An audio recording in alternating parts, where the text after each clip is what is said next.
Nakakapagod man, pero kailangan sipagin mo ang pagtatrabaho ng mga bukid.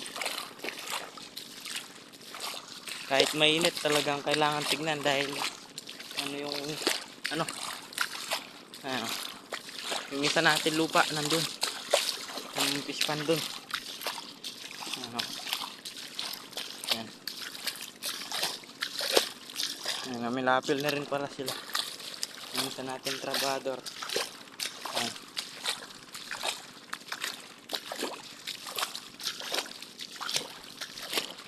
Medyo mababaw yung putik.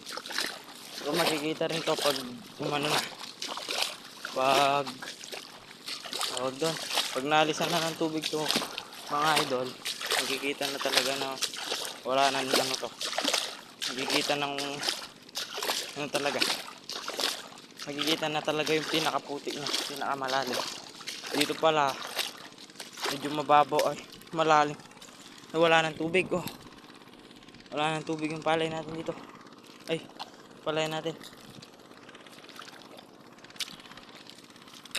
Pero magkakatubig na siguro to mga idol. Ano. Ito yung mahaba. Doon banda yung bana. Punta tayo mga idol. Tingnan natin. Ano. Ito medyo konti lang yung tubig nito. Pero paparagdagan natin. Para makita. Ano. Tapos bibili tayo ng gamot na pang suso. Medyo marami yung suso. So makikita rin natin yan kung ano talaga yung kalalagyan nito. Lugi ba o ano, malulugi ba tayo o hindi, kikita natin pag gumani. Pang September na yung ani na to. Ano yan, September na to mga idol.